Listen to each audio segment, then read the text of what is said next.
Hi, I'm Nick Rains from Leica Camera Australia. I'm here on beautiful Moreton Island with the new Leica SL2-S.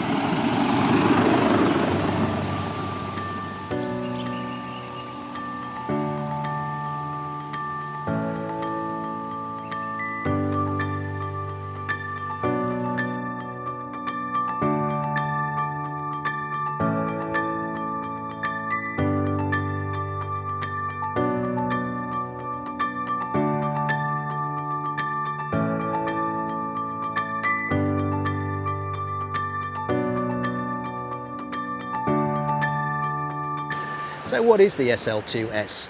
Well, it's basically a 24 megapixel version of the SL2. The SL2 of course has 47 megapixels. This S version is like the original SL at 24 megapixels.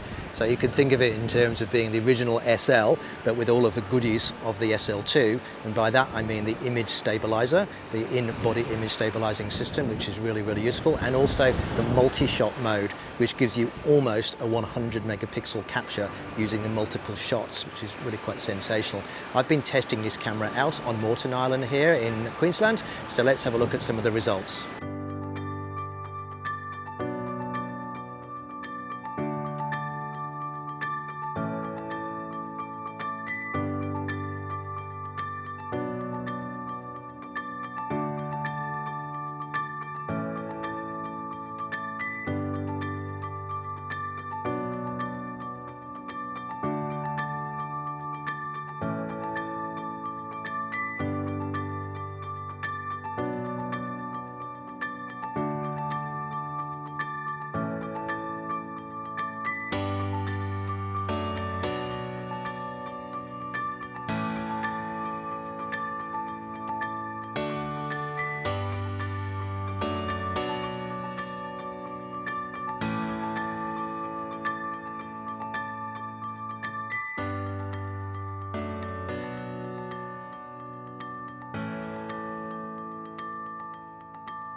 So here we have the new SL2S in its box, and of course, as we all know, Leica boxes and Leica presentation is always top notch. So let me just show you what's inside here.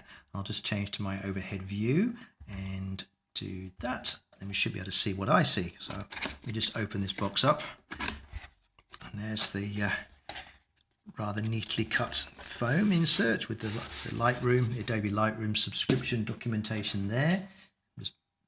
Banging the camera stand as I do that. Then inside the box we have little bags full of goodies. This is the charger cable, mains cable. This is the charger itself in here. And there would be a battery in a separate bag, but I've actually already opened this box because I've been using the camera a little bit and the battery's in the camera now.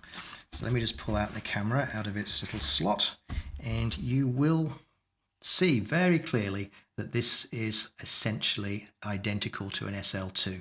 The two differences on the outside would be the fact that the word Leica is engraved but not inked in. There's like a gloss or a transparent gloss insert into that, which gives it this extremely smart look. It's very understated.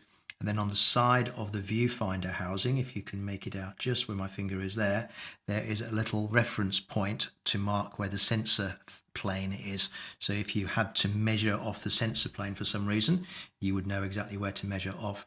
Otherwise, it's an SL2 body with all of the ergonomics that goes with that. Beautiful little undercut here for when you're holding it with your right hand. Completely weatherproof. So you can shoot with this in the rain. Very robust construction and all of the goodies that the SL2 has. I'll go through the specifications later, but I just thought it would be interesting to show you how it's presented to you when you first get it out of the box. So there's the SL2S. Let's have a look at some of the images that I've been shooting. The shooting experience with the SL2-S is very, very similar to the SL2 and its predecessor, the SL. Feels great in your hand. The autofocus is really snappy. It just feels very responsive and very stripped down. There's no bells and whistles on this camera, following that Das Wesentliche approach that Leica is so keen on, which is everything you need but nothing that you don't need. So there's only a limited number of buttons and that whole minimalist approach, which just works beautifully for me. Couple of points of difference between the SL2-S and the SL2.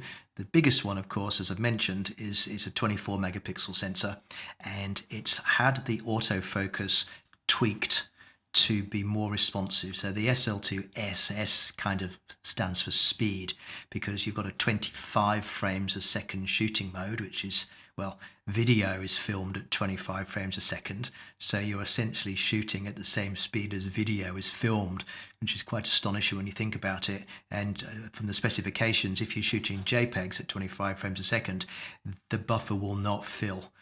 You can shoot indefinitely at that speed, which is quite amazing. You can shoot 25 frames a second in RAW too. You get about 9 frames before the buffer fills up, so you get a very brief burst of RAW at 24 megapixels. But if you shoot JPEGs, it will go indefinitely, which is amazing. The autofocus has been improved.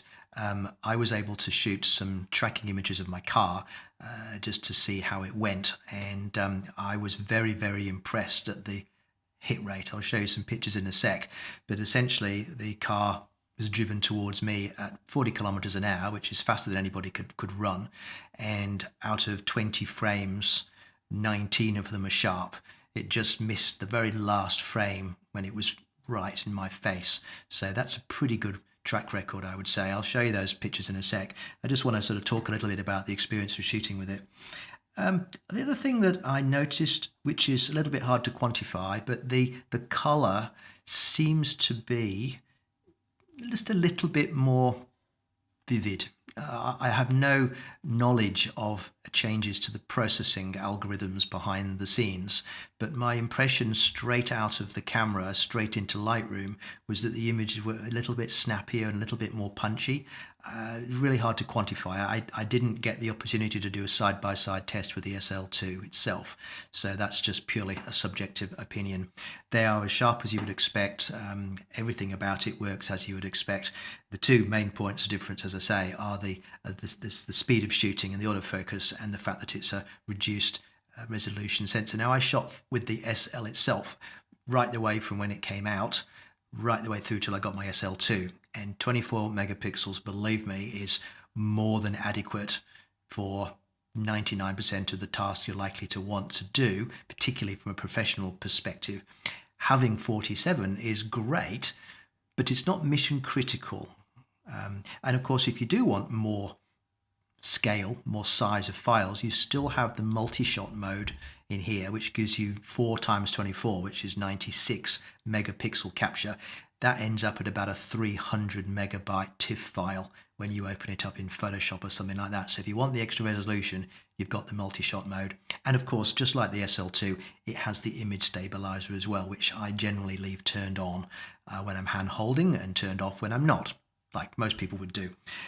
It works really, really well on the 16 to 35 and the 24 to 90. It helps considerably on this one, although I believe from conversations I've had that the in-body stabilizer tends to fade away into the distance, and the in-lens stabilizer of this lens takes over when you go much above 90 millimeters. So there's a balancing act between the two.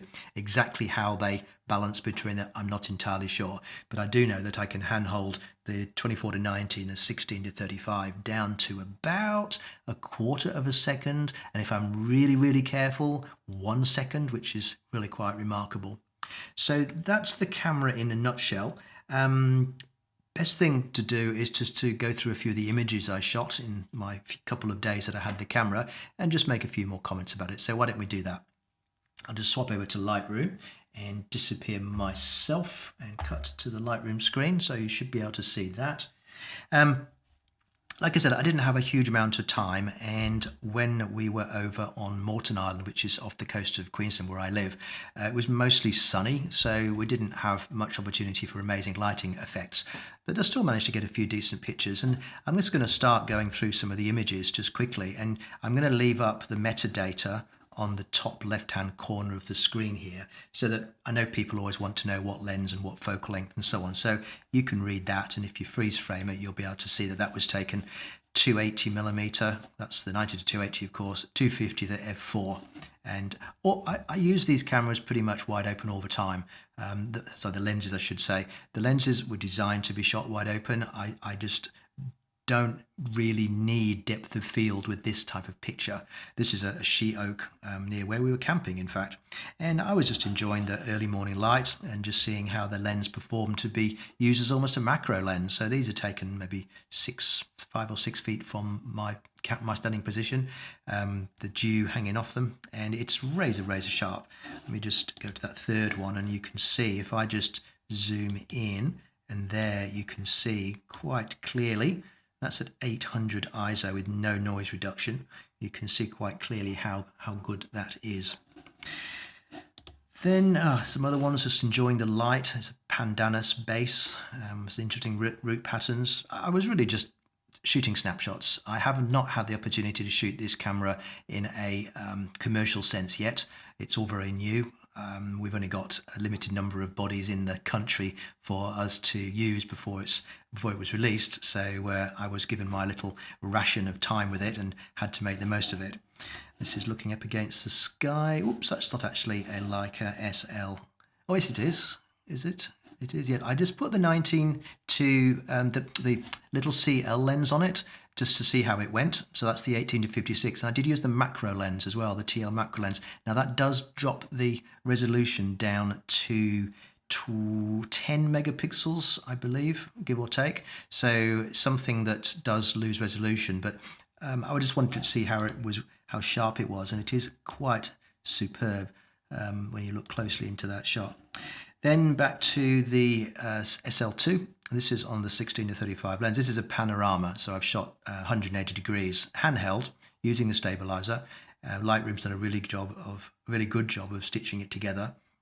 You'll find that the super wide lenses shot at 16mm, and this was at 26, so not right at the limits. But if you go too wide with a panorama, you end up with stitching artifacts. You can get banding in the sky and some weird geometry. And in fact, if I look closely, in full disclosure here, you'll see that there's a slight kink in the horizon. Lightroom is good up to a point with its stitching, but there are images which defeat it. And if I decided that this was an image I wanted to publish, I would go to some specialist stitching software, and no doubt it would fix that up in no time at all.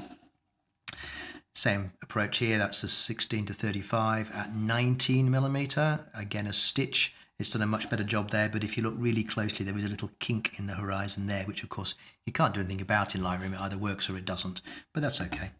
Colours are beautiful. This is just a lagoon just back from the beach. So you've got the lagoon, beach, and then the sea is in the distance over yonder. And I just wanted to see how the colours came up, and that's at 16mm. So it did pretty well. This is the beach on Moreton Island. This is where we drive to our camping sites. There's a really great sense of wide open spaces with this sort of stuff. I do quite like my trips onto the wide open beaches. Then I decided to try some of the more exotic modes. So this is using a strong ND filter, a 10-stop ND filter, and you'll see here this is 3 seconds at f11 at 100 ISO. And this is a lagoon outflow into the sea. So there's a channel here with a lagoon, and as the tide goes out, the water flows out this way, and as the waves wash in, you get these interesting vortexes, and for 3 seconds you get some interesting patterns. And there's dead trees washed up at the side, so I had a bit of fun with that. You can get these sorts of shots. Again, this is 5 seconds. I do enjoy the long exposure look. It's something I do quite a bit of these days. Same with this lagoon here. You'll see how all the little micro ripples in the water have just smoothed out totally, just leaving behind the things that are not moving. Even the trees have moved slightly in that shot, but it gives you an idea of how effective that technique can be. Then I put the 60mm Apo Macro Elmeric TL on the SL2-S just to see how well it performed. And again, this is a reduced size file because it is a crop, and it does a pretty good job. You can see there's the dewdrops on the cobwebs there and the individual little hairs on the Banksia seeds. And then what have we got coming up? Smooth these along.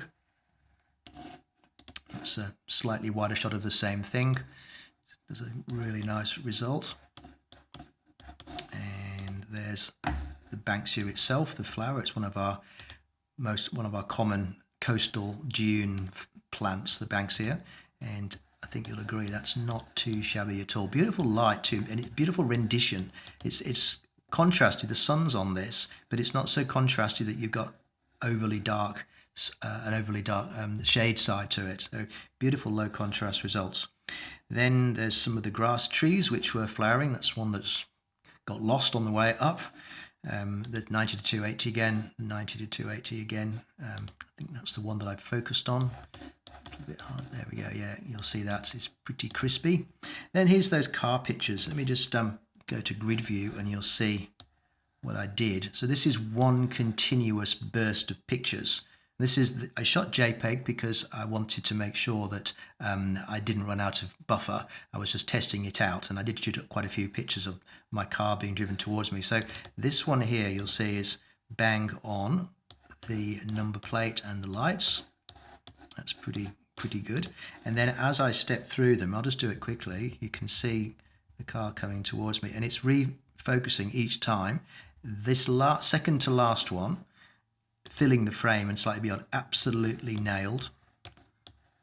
You can see how crispy that is.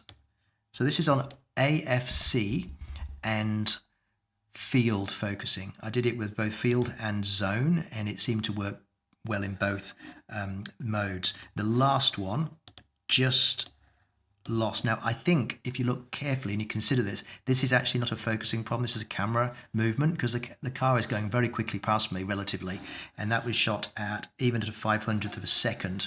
500th of a second there. There's enough lateral movement, and you can see the blur is slightly top right to bottom left. That indicates to me that it's actually a subject movement problem, not so much a focus. It looks as though it's in focus but not sharp because of subject movement. So out of how many shots was that? About 20. All of them except that last one are razor sharp, so that's not too bad at all. Then just finishing off with some more pretty pictures. That's just the last evening, nice reflections on the sand and a nice sky before we headed back to Brisbane. And then I did a stitch of that one just for effect. So just really playing around, and nothing too challenging there for the camera to deal with. Let me just pop myself back on the screen, and where are we? There we go. So yeah, it's sweet little camera. I can see it being a great second body if you are shooting on an SL2. If you've got an SL and you are thinking of upgrading but you didn't want to go as far as the SL2, then this would be a definite step forward in performance. And if you are shooting sport or anything moving quickly, that 25 frames a second and that improved focus ability is definitely going to go in your favor. Nothing wrong with the SL2 itself, but this has definitely been designed to give you the benefits in that particular field. So it's sort of a bit specialist, if you like, hence the S designation. Anyway, that's the SL2-S. If you enjoyed this video, please consider subscribing to our channel, or if you want to make a comment, you can leave that below. My name is Nick Rains. I'll talk to you again soon.